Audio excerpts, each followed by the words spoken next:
Alléluia, que le Seigneur vous bénisse. Gloire au Seigneur.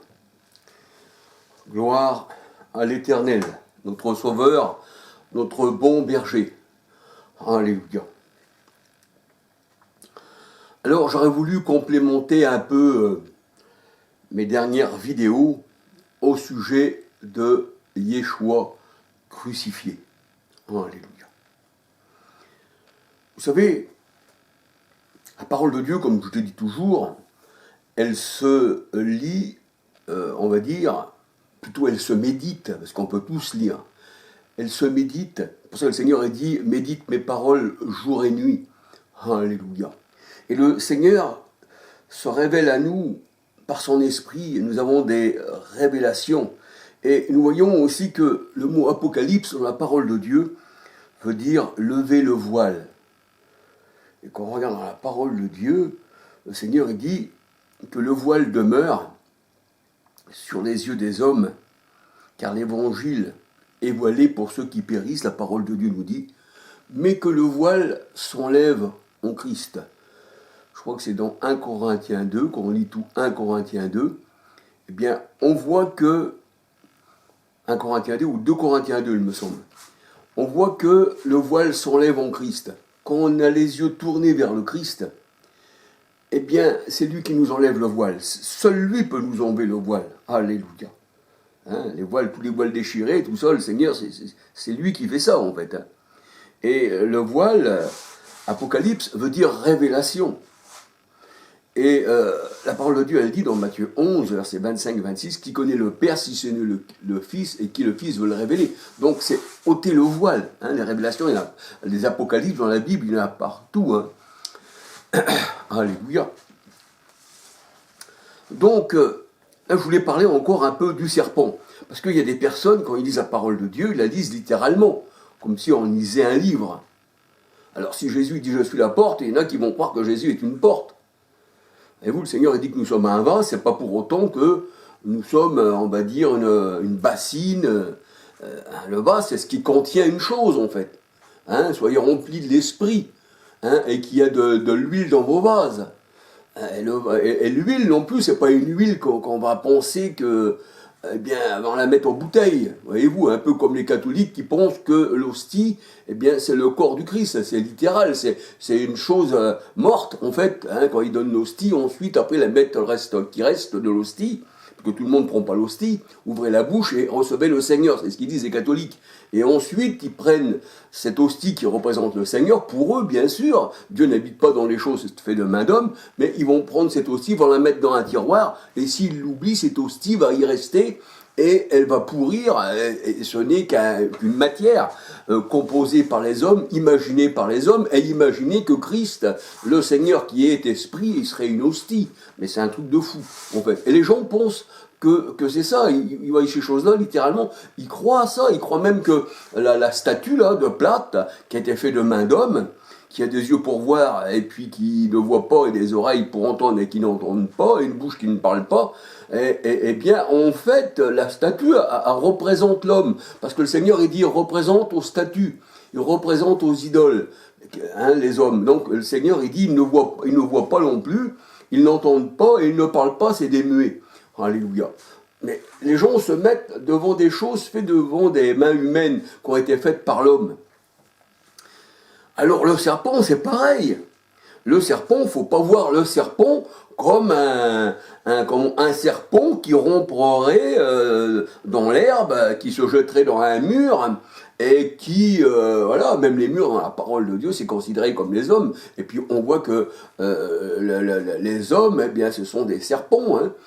Ils aiment bien être dans les murs, en fait, hein, comme un peu le mur des lamentations à Jérusalem, là, où c'est Jérusalem qui tue les prophètes.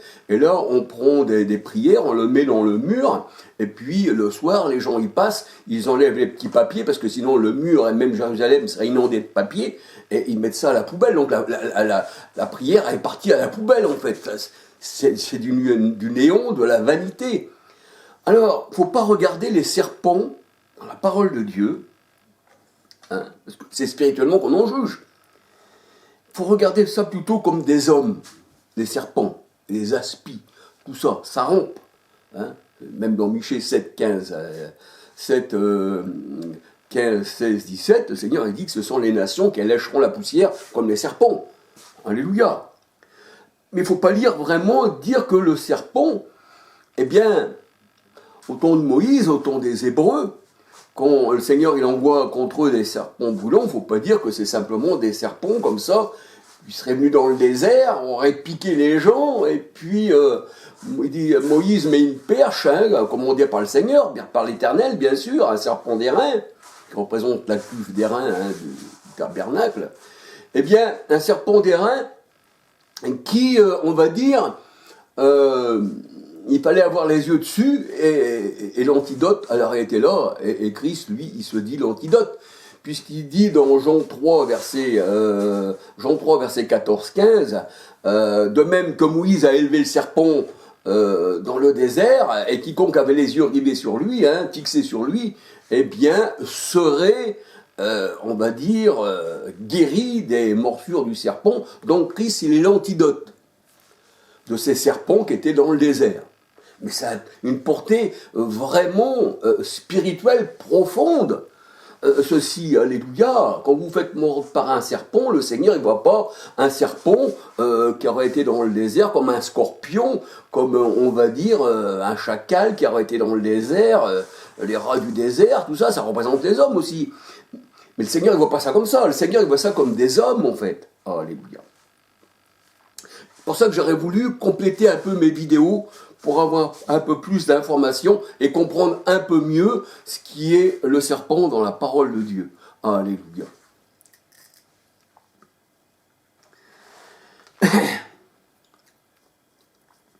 Alors, ici, voyez-vous, je ne sais pas si vous voyez,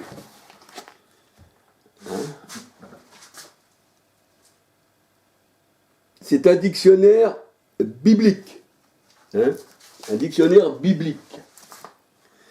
Dictionnaire biblique révisé, édition Emmaüs, 1806, Saint-Léger, Suisse. Donc c'est un dictionnaire biblique. Eh bien, lisez les dictionnaires bibliques. Même les dictionnaires bibliques présentent le serpent, les serpents, comme des animaux normaux, physiques, que l'on trouve, une bête, quoi, en fait. Mais pour nous, ce sont les hommes, les serpents. Le Seigneur disait race de serpent aux pharisiens, race de vipères, race de serpents. Hein, et puis que le Seigneur, il dit, ils ont sous la langue un venin d'aspi, hein, et j'enverrai les serpents contre vous, et ils vous mordront. Eh bien, les serpents, c'est quoi ? C'est les hommes, en fait. C'est ça qu'il faut comprendre. Alléluia.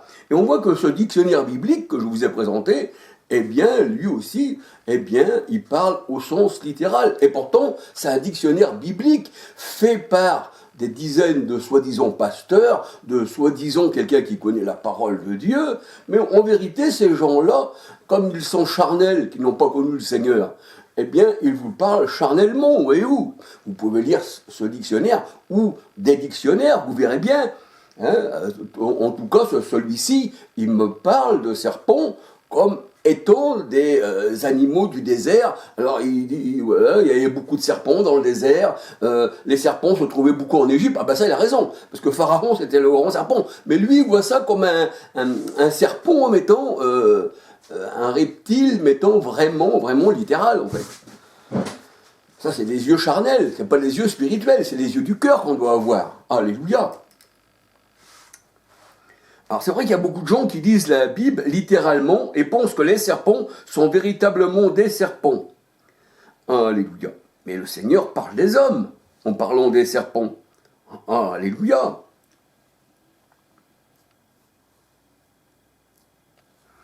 Et on peut dire que les dirigeants du monde, ceux qui dirigent le monde, aussi bien l'ancien monde, au temps des Égyptiens, et ensuite des rois, et ensuite de ci, de ça, même Nabuchodonosor, il est dans Jérémie 51, verset 34, il dit que c'est le grand dragon, et le grand dragon, dans Apocalypse 12, il a appelé le serpent ancien, le diable, Satan, le grand dragon.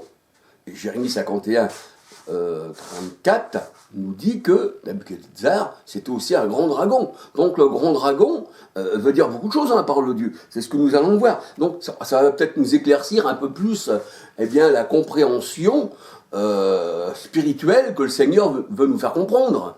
Alléluia.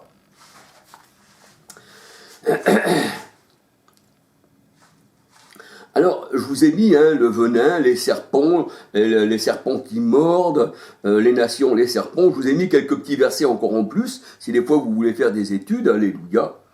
Alors, je vous ai mis Jérémie 8, verset 17. J'ai mis la version Derby, mais aussi dans les autres versions, c'est écrit comme ça, alléluia. Psaume 5, verset 3, 4, 5.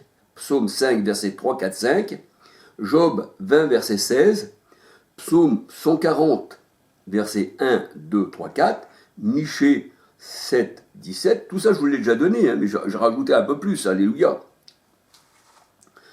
Le venin des serpents, c'est quoi? C'est la parole mensongère, c'est un... Voilà, c'est ça, et on voit que les serpents, c'est des hommes, alléluia, Genèse 49, verset 17, alléluia. Deutéronome 32, verset 33. Deutéronome 32, verset 33. Psaume 58, verset 4. Matthieu 3, verset 7. Matthieu 12, verset 34. Alléluia. Deutéronome 32, verset 32, 33, oui. Proverbe. Alors, on va lire ensemble, on va mettre ensemble. Vous allez lire ensemble, en suivant. Vous allez lire Deutéronome 32, verset 32, 33. Avec Proverbe 23, versets 29 à 32, et Ésaïe 29, versets 9 à 12. Alléluia. Ces versets-là vont très bien ensemble, alléluia. Et le grand dragon, c'était Nabuchodonosor, le grand dragon, c'était le royaume, c'était, voilà. Et le grand dragon, c'est les rois, en fait. Les rois, le grand dragon a 7 têtes. Appelé le serpent ancien et Satan dans la parole de Dieu, nous allons voir. Alors, là, le serpent, le grand dragon, appelé Satan, le serpent ancien, il a 7 têtes. Avez-vous déjà vu, dans la nature, un serpent à 7 têtes? C'est un serpent, en ce moment-là, je ne sais pas, comme ça sera un serpent transgénique. Un peu comme les dirigeants de ce monde, ils prennent tous les aliments qu'on mange et tout ça, c'est manipulé de main d'homme. Donc ça serait un serpent, je ne sais pas, il aurait passé dans des rayons, on va dire, comment on appelle ça,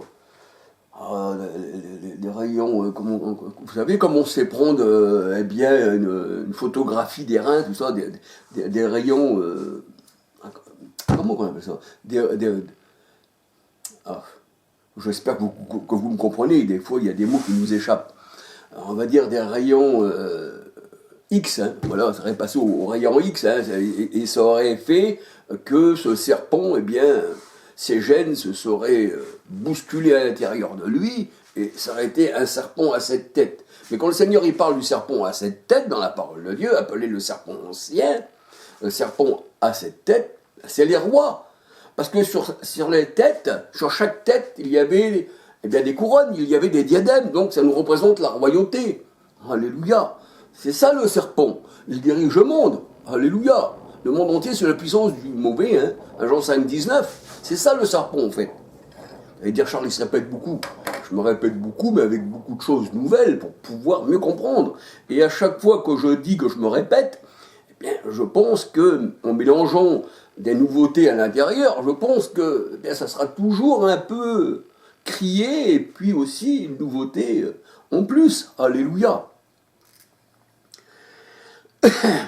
Alors Jérémie 51, 34, le grand dragon, c'est la bête, c'est le serpent ancien, appelé le diable et Satan.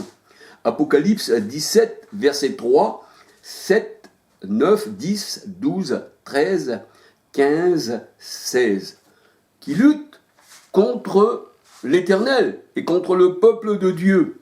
Alléluia. Alléluia. Apocalypse 12, verset 3. Alors, ce sont des rois qui luttent contre le peuple de Dieu, acte 4, 25, 26, 27. Apocalypse 12, verset 8. Appelée la bête, hein, c'est la bête.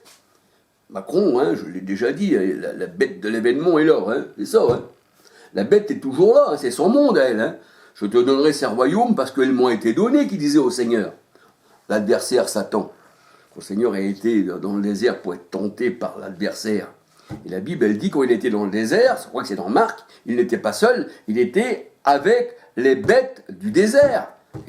Il était avec les bêtes. Je crois que c'est dans Marc qui met un peu plus de clarté que le Seigneur, eh bien, il était aussi accompagné des bêtes. Et les bêtes, eh bien, c'était ça, hein, c'était les chacals, tout ça qu'il y avait dans le désert. Il a été tenté dans le désert par ces gens-là. Je te donnerai ces royaumes. C'est un peu ce qu'on dit hein, aux gens, qu'on veut faire une star de la chanson, et ci et ça. Oui, mais je veux bien te donner ça, mais si tu m'adores, eh bien, il faudra que tu te mettes à mes pieds, et je te donnerai. Mais si tu m'adores plus, alors là, je t'élimine, et puis tu ne chantes plus. Hein. Tu chanteras plus dans les coins des rues, au contraire. Hein. Voilà, alors c'est ça en fait, hein, c'est ça. Si tu m'adores, je te donnerai ces royaumes parce qu'elles m'ont été données. Hein, c'est dans Luc 4, alléluia. Et Marc, hein, je crois que c'est dans Marc, hein, quand on parle des bêtes, le Seigneur il était aussi avec les bêtes. Alléluia. Et les bêtes, c'est les rois, hein, c'est la bête, ils donnèrent gloire à la bête. Alléluia. Alors, la bête, Apocalypse 13, verset 1, représente les rois de ce monde. Les 7 têtes, Apocalypse 17, 9, 10, 11, 12, 13, représentent des rois. Donc, les 7 têtes, le serpent a 7 têtes, c'est pas un serpent comme on pourrait croire, puisqu'il a 7 têtes, les 7 têtes, c'est des rois, il y a 7 diadèmes. Alléluia. Apocalypse 17, 9, 10, 11, 12, 13, 14 à 18, Daniel 7, versets 7, 17, 24, 25, 26.